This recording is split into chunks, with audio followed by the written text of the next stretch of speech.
Hello, everybody, and welcome to OpenExO Live. It is really great to be with you a little earlier than usual because today we're speaking with Shammy Jacob, who's coming in from India. And as you can see there on the screen, next week we have Anna, and then we will be off for a short while. And if you're interested in being on OpenExO Live, do reach out to us, do connect, so that we can have you on the show. And before we get Shammy live here with us, we are going to just get a few words from some community members that were shared. And the first one comes from Diego, and he just said, Shammy is a great colleague and a valuable asset to any team. He has a wealth of experience in group work and design thinking, and he always delivers quality results. He's easygoing, smiley, reliable, and seasoned. Working with him is rewarding and enjoyable. Next, we have from Kelsey. I've had the wonderful pleasure of getting to know Shammy as we've been working together on 2 separate ExO Sprints.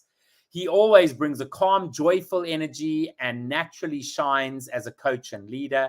His innovative mindset creates an environment for teams and participants to stay motivated, driven, and deliver successful results. I'm very grateful that Shammy is an active OpenExO community member. Then from Zhang, Shammy is a great coach and true design thinker. He's able to understand people and human needs in a profound way. In his team, Shammy understands how to motivate and work with participants while guiding them to focus on real customer needs and behaviors. He is a lovely coach to work with.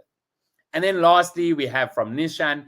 Shammy is one of the most inspiring and humble innovation leaders I have worked with. We were co-founding members of the first class on THNK, Amsterdam Creative School of Leadership, a decade ago, and have since worked on several major global multi-billion-dollar transformation programs together. Shammy not only has mastery of transformation in a range of cultural contexts, straddling Europe to Asia, but also lives these values as seen when he moved his family from Amsterdam to help create an organic farm / leadership retreat in southern India. This is an OpenExO Live you wouldn't want to miss. And so with that, I want to welcome Shammy to the screen. Shammy, welcome. How are you doing today? Very good. Thanks, Kevin, and thanks for all those wonderful colleagues of mine who put in those nice words. Thank you. It's really wonderful to be here. Oh, it's a pleasure and really great to have you. And so I always like to start off by asking the guest that is here to tell us a little bit about yourself. Now, I know your background is quite varied, but tell us a little bit about Shammy. What you've done, and also how you came across the OpenExO community. How long do we have? Now, in a nutshell, born and brought up in India, and like everyone in India, when we were growing up, you're either an engineer, doctor, or a loser. So I had to say no to being a doctor and ended up being an engineer. So that kind of probably brings in my structured thinking and probably a positive attitude to things we can solve. And then after my engineering, I got into the world of fashion. So one thing about me, I tell people I got a very squiggly career. I follow where my heart takes me. But not on a whim. It's got to plant a seed. It's got to sit there for a while, and then I make a move. People sometimes refer to me as if Shammy wants something, he'll get it. So I got into the world of fashion, gave up the prestigious degree of engineering and didn't want to practice it anymore, and got into the first fashion school in India. There, I got into the world of apparel, really loved it, loved to dress well, loved to look good. Not anymore being a farmer, but I used to. And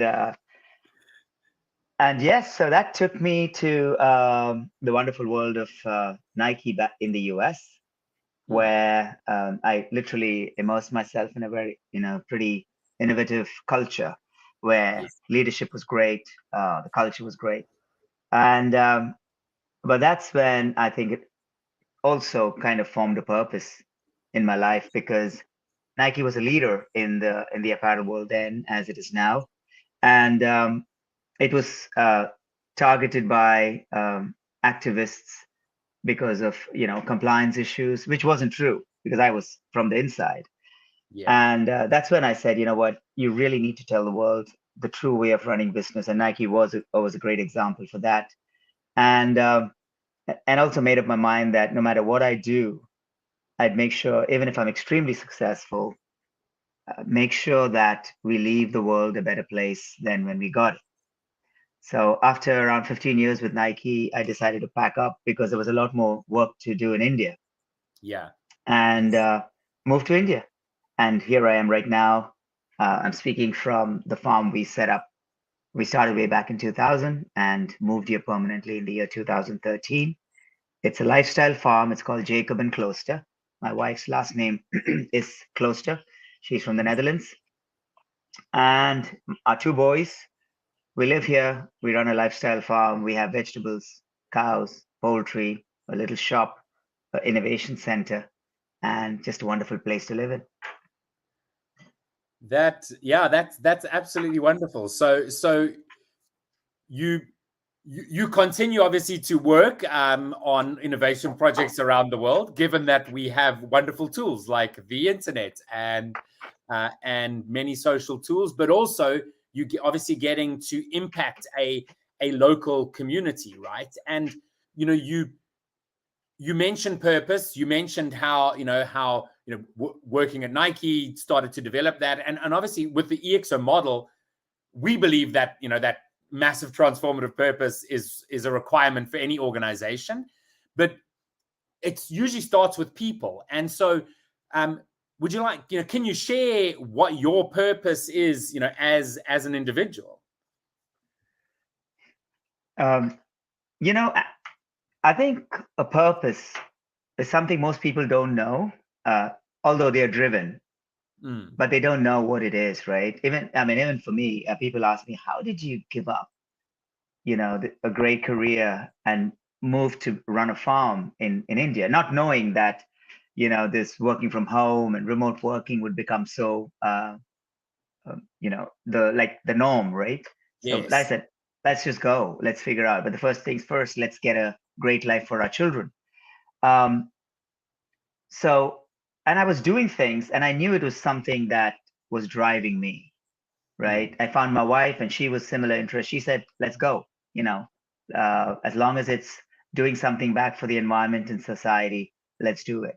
So a girl from Amsterdam, Shammy from Chennai, we meet up with common interests in Amsterdam, and we decided to move. And then the two of us together, we keep questioning ourselves, what is it? What is our purpose? mm, And we wrote many things down, and we realized it was to inspire everyone we connect with to live a sustainable life mm, and have a lot of fun doing it. You know, yeah.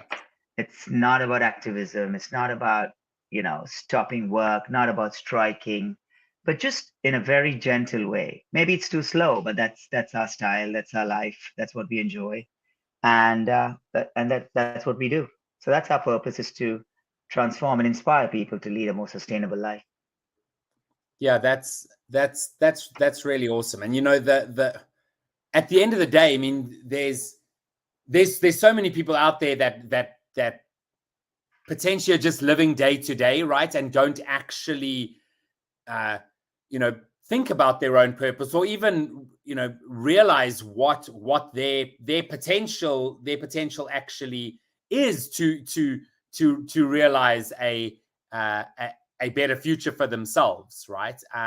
Yes. And you know, my hope is that you know with with the help of technology and bringing the world a lot closer, we can we can really drive more and more people to see that and realize that, right?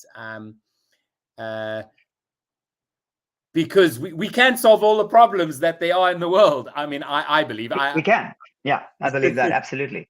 Yeah. And that's why, talking about the human potential, right? I so firmly believe that if two people get together and their intentions are right, you can solve anything that, comes in front of you. Yeah, Any challenge. I mean, 100%. And so just going to that that decision to say, okay, I'm going to stop this and move. It would be really, I mean, I've done something quite similar in my life, completely changing careers and having people say, are you mad? Why are you doing this? And it'll be interesting to understand, can you explain what compelled you, or was it just, understanding, yourself and therefore knowing it was right? I guess for people out there that think, how do I know if I should be following a certain pathway?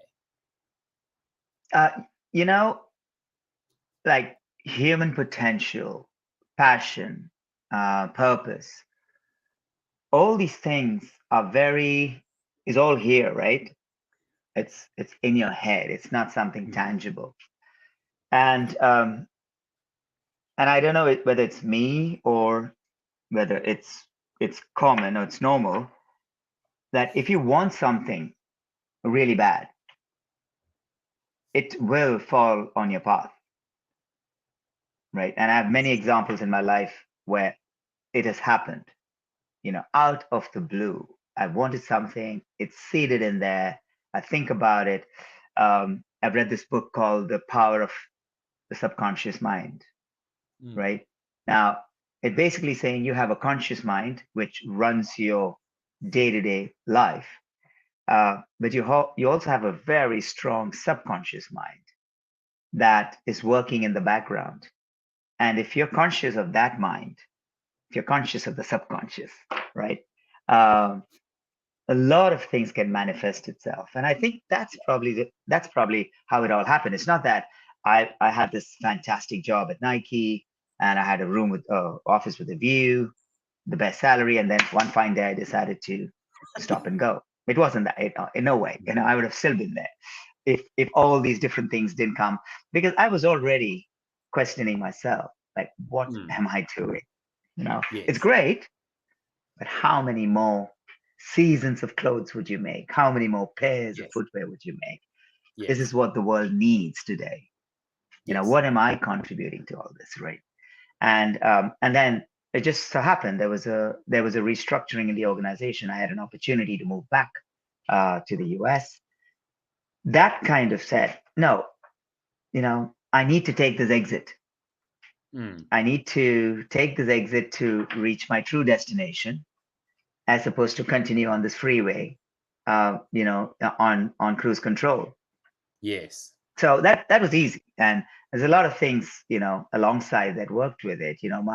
My role in sustainability within Nike, my role in innovation within Nike, the recession, let's rethink and let's change everybody's roles, losing your role and being given another option. All that played a role. I'm not saying that everything was hunky-dory and I decided to, leave. So I think and I believe it happened because of what's in your subconscious. Yeah. As people say, be careful what you wish for, right? So it may just happen, right? So, yes, and I believe it does. Yeah, I believe it does. And that's the reason why I'm here, and I'm so glad. Life would have been poles apart if I had continued on that journey. Poles. Yeah. But I'm so happy I'm here today. No, absolutely. Now, I want to just head over to a question here, which has come in from LinkedIn from Sasha, and she's just saying, do you think that Indian society supports purpose-driven individuals, to grow, open their businesses, make impact? I don't think it's country related. I think it's humanity related. And anywhere in the world, I think people are driven by the main purpose, which is monetary benefits and success. And Mm-hmm. that's how we are, scored and gauged in terms of success. And I think the same thing goes with what I did with my innovations agency after I left Nike. I was very focused. I was very focused on sustainability because I'd Mm. done a lot of work in my previous jobs, and I said that's what I'd like to spread, you know. And Yes. but I realized that the way I was doing it was not right because I Yeah. took sustainability to the people who reached out to me, and quite often it wasn't what they were keen on. They were still keen on making clear, solving some problems and uh, making a successful business. So it took me a while to repurpose my organization. And I said, let's maximize the potential of your team, whatever they want. If you want to succeed as an organization, let's work on that. Mm. But while we are doing that, let's look at it through a lens of sustainability Yeah. and let's make it work. That was more receptive to people to say, my business is going to be successful. My people are going to be really maximized in terms of what they can do. And we're going to get a sustainable organization, right? So that Yes. worked really well, as opposed to going at it from sustainability. So it's the same thing with purpose. When Mm. you go in, you understand what an organization needs, whether it's in Amsterdam or Delhi or wherever, and then spend time talking to them about a purpose. Yes. Like I said, I had not written it down. It was intuitive in me. For lots of people, when you talk to them about it, discuss it, get them to write it, it's suddenly like a new world opening up. So it will work anywhere. Yeah. Yeah, absolutely. It's I guess it's also quite similar when working with organizations around, leveraging the EXO model, right? The different attributes of the exponential organizations model.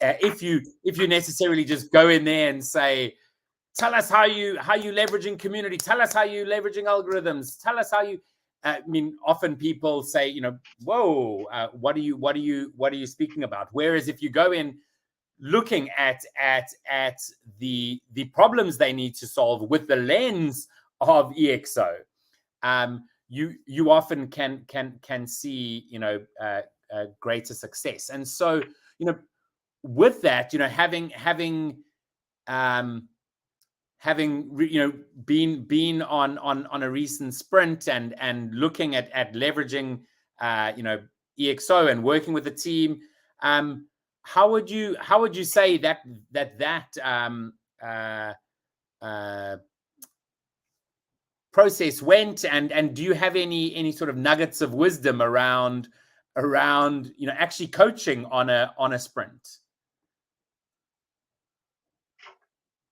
Yeah. I mean, and even though I've done a lot of workshops prior to OpenExO, and just finished one with one of our clients in Dubai, and it was a on-site sprint, which means 11 weeks online, 3 times in the 11 weeks we are face to face.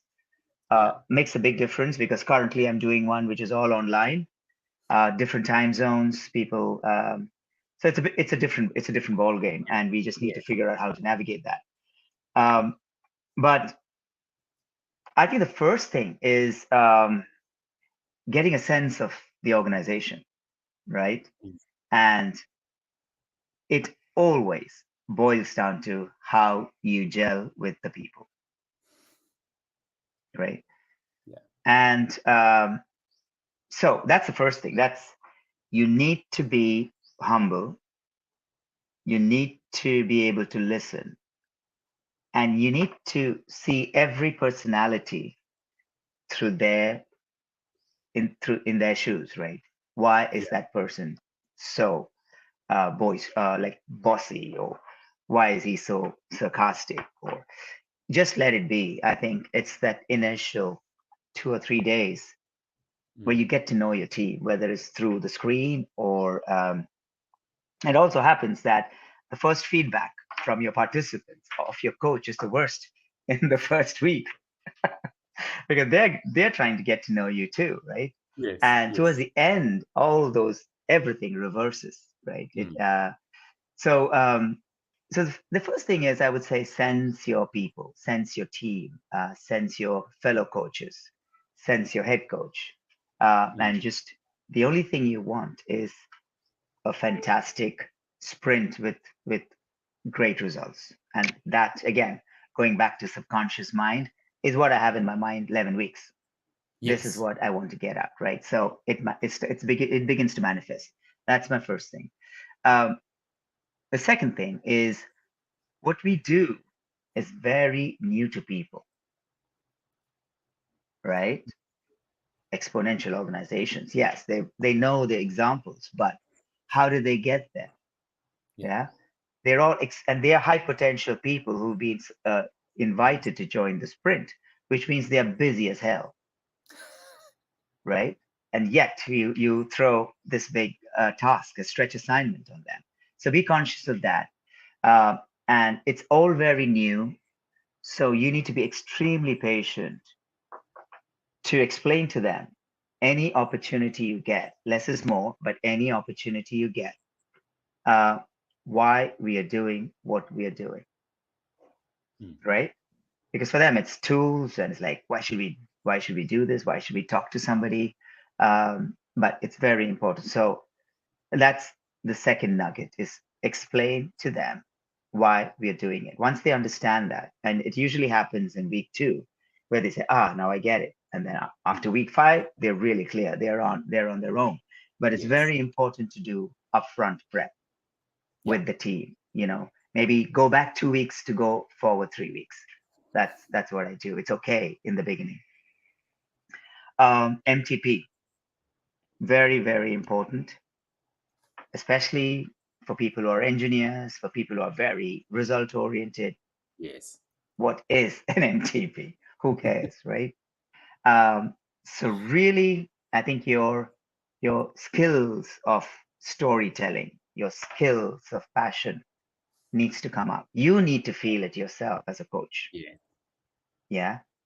Does it really touch your heartstrings? And spend time. If you're great at, I do that. I'm great with words. I help wordsmith it. So they give Yes. me all these, MTPs, and I work on it in the evening. And next morning when I come, hey, here are a few. And they say, wow, we like that. We like that. So I help them with MTP because I know it's important, and they do refer to it right through the 11 weeks. Um, Yes. then the last two, I would say, the earlier part of the 11 weeks, the hypothesis. OpenExO is new. We are not solving a problem. We are getting prepared for a problem that may happen, right? That's a big difference. Usually, when we go in for these design thinking, creative thinking, you're there to solve a problem that's in front of your eyes. But with OpenExO, it's what may happen. That's what you're getting ready for. So that's another thing you need to spend time and to say, do you really believe this would happen? Right? Yeah. So they need to feel it. They say, yeah, I'm in the industry. A lot of people are complaining about it. I've done some research. Yes. So they're not just writing a hypothesis, they're writing Yes. something they truly believe in. Right? Yes.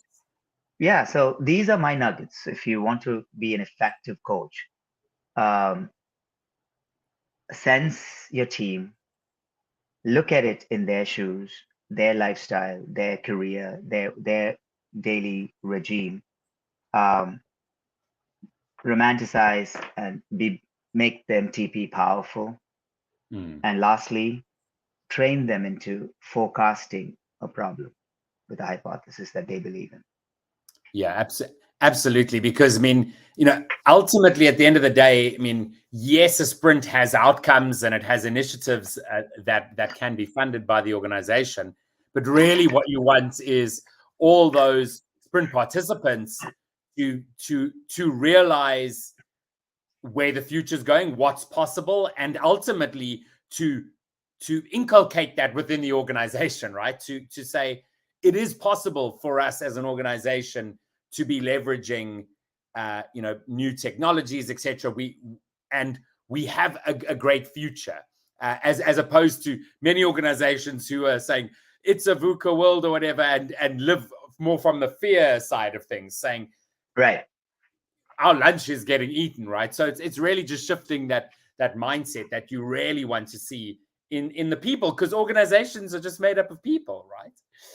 Yeah, and you, like, you have organizations that's been making tires for cars forever and ever and ever and ever from the time they invented the wheel, right? Yeah. Think of the employees there. Hmm. What are they doing? More tires and more tires and more tires and radials and cross thread and this thread and that thread. What if mobility changes and you don't need tires anymore, Yeah. right? Do they even think of that? Don't know, Yeah. right? So it's also it adds a certain excitement in people's in the company's lives, the culture, get people to think differently, get people energized. It's not another tire again today, right? So I think it just adds so many different aspects to their work, their potential, and just their commitment to the job. Absolutely, 100%. And so, Shammy, we pretty much come to the end of our time. These things always just disappear, and there's not enough time to actually chat. So I always like to end off with the question of, if there's one thing that you want people, those who are in our community, those who are new, those who are thinking about, the future, if there's one thing you'd like to share, what is that one thing? It may sound cliched, but I somehow live by it. Is follow your heart, right? Follow your passion and be brave about it. Be brave about it, because if there's one day you spend doing something you don't like, have a plan B, and just jump and do what you really love. Because ultimately, I keep seeing this thing about Bob Marley, and people, the interviewer asking him, "Are you very rich?" And he says, "What do you mean by rich? Do you have a lot of money? Do you have this?" He says, "Is that what you mean by rich?" He says, "No." Bob Marley says, "No, I'm really rich because I live my life doing what I love."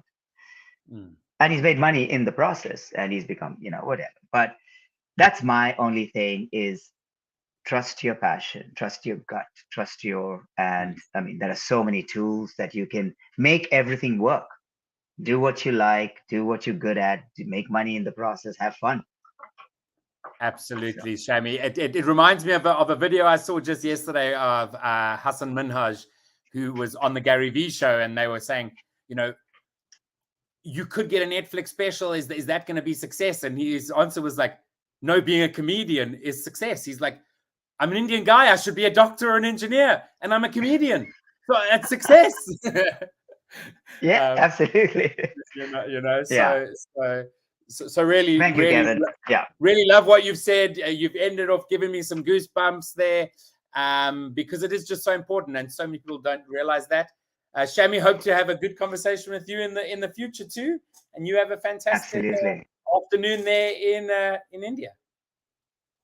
Thank you, Kevin, and thank you for all the listeners, watchers in the community and outside. Thanks. Awesome. Bye-bye. So great chatting to Shammy, and I couldn't agree more with what he is saying around understanding your passion and therefore your purpose, and going after that. It's not the easiest thing to do, but it is so important, so we can, together look at, creating a better future, a world that is better off for the generations that are to come. And so thank you all. We'll see you again next week. I'm going to close out with a video about the new Exponential Organizations 2.0. If you want to read it, you can do that right now. So we'll see you next week.